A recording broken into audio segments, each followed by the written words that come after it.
Hey everybody, welcome to the Weekly Wisdom. I'm Dean Graziosi here with my good friend and incredible real estate investor, Matt Larson. What's up, Matt? How's it going? Crowd goes crazy.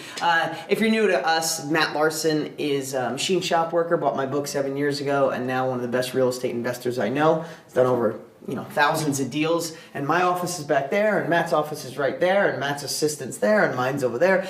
So we're here talking real estate literally every day of our lives. I mean, we run a lot of different things. We run our education, and I write my books, and we run deangraziosi.com and create our TV shows, and all that stuff comes out of this office. But the majority of this office, the most people in this office are working on doing real estate deals every single day. That we're not in this business pretending that we know what to do. This is what we do every single day, and that's why our education is so cutting edge, because it's learned literally on the ground and we get to push it out immediately. So some really cool stuff. The market's evolving. We're loving the way things are going, different trends coming. But I was just in Matt's office talking about some great deals we got in the last 10 days, some really killer deals in areas where people said, hey, there's no good deals left.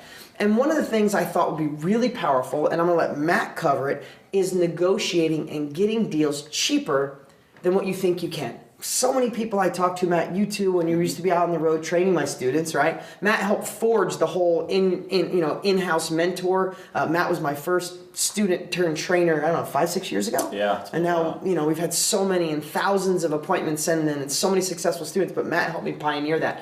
But so many people will say, wow, I found this deal off of the MLS, but I don't want to offer the person a low price, or I'm scared to do it, or how did you get that price so cheap? And he is the master.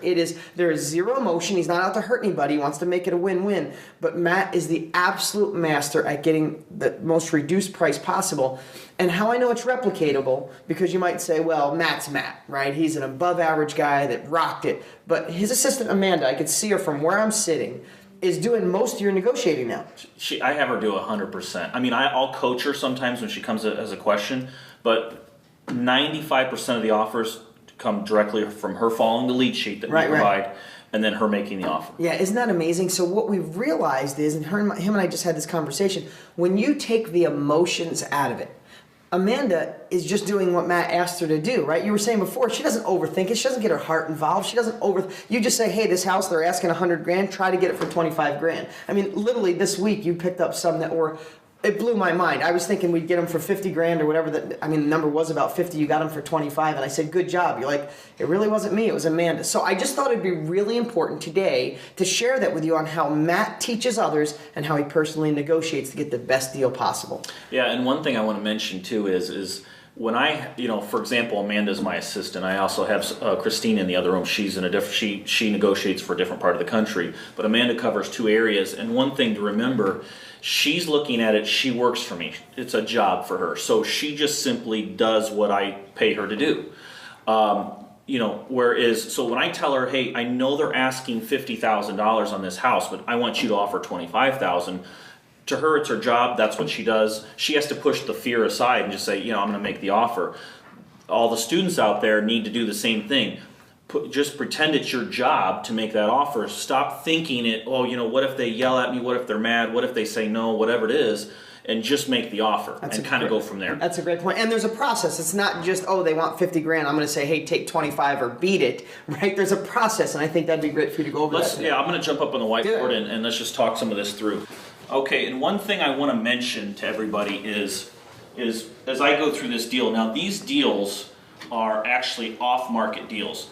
We used creative marketing techniques to find some deals that weren't on the MLS. And remember, that's a big advantage right now because if it's on the MLS, you're going to have a lot of people making offers on those properties. And you'll hear a lot of people talk right now about, I went to go make an offer on a property and there's 14 other offers or 30 other offers or whatever it was, and stuff selling for over asking price. And that can happen on the MLS.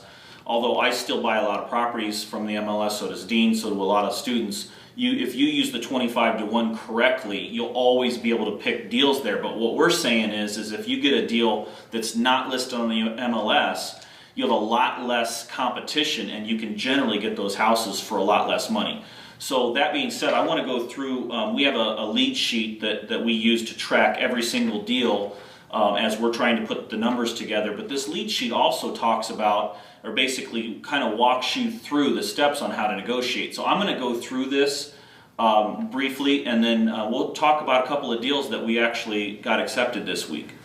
So the first deal I wanted to talk to you guys about, the asking price on it. Write down the asking price. The asking price was, he wanted $50,000. Okay. Now, what we do is once we have an asking price, if the price, like I know the areas really well. Some of you guys are brand new in some of your areas and you have to do a little more legwork up front. But I saw the address. This is an area I buy, and I knew at that point that that house was potentially good enough for me to keep going. So we actually ran comps on that house to prove my thoughts that it was a pretty good deal. So we had my realtor run comps. They ran comps, and it comped out the ARV, the after repaired value, was $84,000. Okay, so you might say, man, that's already a good deal as it is, depending on repairs. So then we took a look at the repairs, and the repairs are going to be about $7,500. It's actually already been rehabbed, but we like to add in about $7,500 for repairs, even if the person says it's in move-in condition. Although this one had a couple of issues, because the way we make our houses, we make them pretty nice. So the asking price was $50,000. It was worth $84,000. Didn't need a lot of rehab. You'll take a look at the numbers. You say, "Oh, this is a pretty good deal." Now, but that's not our goal. Our goal is to get killer deals. So as you go through this lead sheet, it asks the general question first: how did you hear about us? And the reason that's important is, if you're putting ads on Craigslist that you buy houses, we buy houses any condition and a phone number, or if you're running bandit signs, or however you're doing your marketing, direct mail, and somebody calls you, you want to know, how did that person find you? Because there's an old saying in marketing, I know 50% of my marketing's working, but I just don't know which 50%. So you want to make sure you know, because if you find something that's really working, you really push hard on it. So how did you hear about us? You write down the seller's name, their email. You'll ask them what the property address is, and then is it a single family home, multi-family, whatever. We have a little place you can just circle. Then you want to know the number of bedrooms and bathrooms, whether or not there's a garage and or a basement. If there's a pool, in some areas pools are really important, other areas they actually hurt the value. This is in the Midwest, so we generally buy properties that don't have pools. Ask them the square footage. Now, the next question is where we kind of get, where this sheet starts getting into the negotiation. So we ask, what kind of repairs are needed? So what this is doing two things. One is, it's getting the person that owns the house to verbally commit that there are problems with the house. So he might have thought, hey, this house is worth $80,000. I'm going to ask $50,000, but then you said what type of repairs are needed. And he says, well, the ceiling's fallen in underneath the bathroom because the sink overflowed and it caused the drywall to crumble a little bit, or this couple of windows are broken, or this room needs painted, or the kitchen needs countertops, whatever it is. You're personally asking what types of repairs are needed to put this thing in mint condition. So he's listing those, and subconsciously what he's doing is he wanted to ask this price, and all of a sudden he's like, okay, maybe I need to sell this thing for less. So let's say he names all those, or the seller names all those issues. Then the next question is, what would you put as a cost to put this house, to fix all those issues, a cost to put it in mint condition? So the reason that's important is because there's a lot of TV shows out there on real estate. And they all give, they'll say, hey, I'm going to come in and, rehab this house. You guys have probably all seen those types of TV shows where they'll say, new roof, $15,000, new kitchen, $40,000. And the thing is the mentally, most people think it costs much, much more to fix a house than it actually does. So this seller's might thinking, well, I need new countertops in this kitchen. And I just saw on a home repair show that it was $2,500 to put new countertops in, when in reality you might be able to get them done for $1,000 or less, or carpet or flooring or any other types of repairs. So the reason that's important is you want them to name the cost, not for what you can do, but there again, it's psychological. If you know you can get those repairs done for $10,000 and the seller says, oh, it'll cost me $20,000, well then subconsciously they just cut down that price again. So then the next thing we ask is, why are you selling? So this is important. We want people that, we don't want somebody that wants to sell, we want people that have to sell. And if this person says, well, I'm just looking I want to find a little bit better neighborhood, that's want to sell. If the person says, well, I just got a new job and I'm moving across the country and, I got to sell this house in 2 weeks, that's have to sell. So one of the things that we did here was when I got the asking price, I asked, actually Amanda, my assistant, she filled out this entire sheet on this particular deal. I didn't have to help her. So she asked, why are you selling? And the guy said, he lives in Illinois, he's moving to Florida in 2 weeks. Okay, so I knew it was a situation where it has to sell. So he actually had 3 houses. This was one of them. So he wanted $50,000, probably trying to get it at a reduced price. We just asked him all these questions. He's thinking it's going to cost a lot more. We made an offer. The offer, $25,000. 50% below asking price. Now, he called back, and I didn't make the offer, my assistant made the offer. And I also told her to say this, and this is also important. This is something you can still use, even though I know the market's going back up. There's still a lot of foreclosures. I just said, make an offer for $25,000. The whole goal here is to not offend the seller. And I just said, hey, just tell the seller, just say this. Say, hey, the best we can do is $25,000. The challenge is there's so many other foreclosures in the area that we could just go down the street and buy one for cheaper. So, what we can do is $25,000. So she made the offer, and he said, oh, I have to think about it. He called her back, and he said, you know what? I can do $30,000. So he came down $20,000 off of that first offer. Now that's a big percentage off. So Amanda came back to me and said, hey, we made the offer for $25,000. He countered us at $30,000. What do you want to do? I said, just stay. I knew, why are you selling? I'm moving to Florida in 2 weeks. I knew he had to sell. So he came back, and she came back, offered him $25,000 to say this is our best price. He came back and he accepted it. So we were able to get from $50,000 to $25,000 just by following this sheet. So here's the other thing I want to say. So now think about this. This house for $25,000, worth legitimate $84,000. This is what my realtor said that she could sell the house for. Needs very little repairs.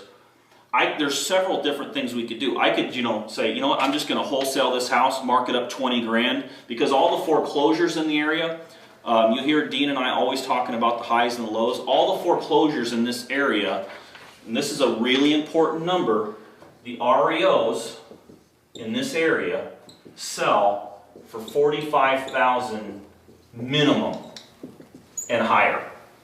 Okay, so think about that. The lowest foreclosures you can find in this neighborhood are 45 grand. So what we could do with this house, now that we have it under contract, is we could just mark it up $20,000 and wholesale it, or we could fix it up and put it back on the market for $84,000, and then after expenses probably make $30,000, $35,000. So that's just an example of one of the deals that we did this week. There was several that we got under contract. We even had one house that the seller said, you know what, I inherited this house. There's some back taxes on the house. You can have the house for free. The back taxes are $10,000. The house is worth about $55,000. So we can literally just take over a house. Those are the kind of leads you'll get if you do marketing like bandit signs and Craigslist and find some houses that aren't listed. And imagine that. I mean, if somebody put a house on the MLS for, hey, pay off my taxes, the price is $0, that house would shoot up to, in this particular case, probably shoot up to $40,000 in a bidding war. So anyway, I just wanted to cover that. I don't know, Dean, do you want to? No, that's amazing.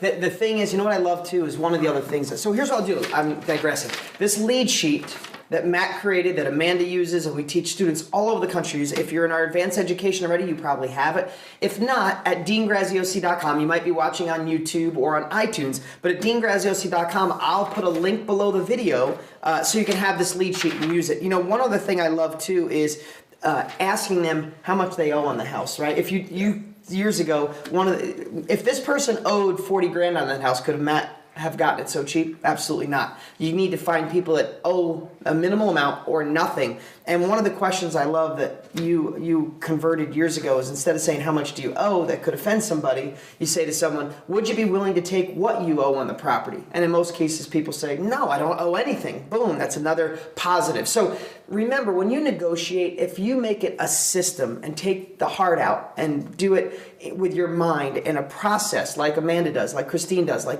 countless students of mine all over the country do, then at the end you get to the price you want, or you pass with a smile. And let me ask you, in all your years and thousands of deals, and I know you've got deals that were worth 100 for 10 grand and some that you couldn't get, right? Mm-hmm. But have you ever had anybody yell at you or mad at you once they said yes?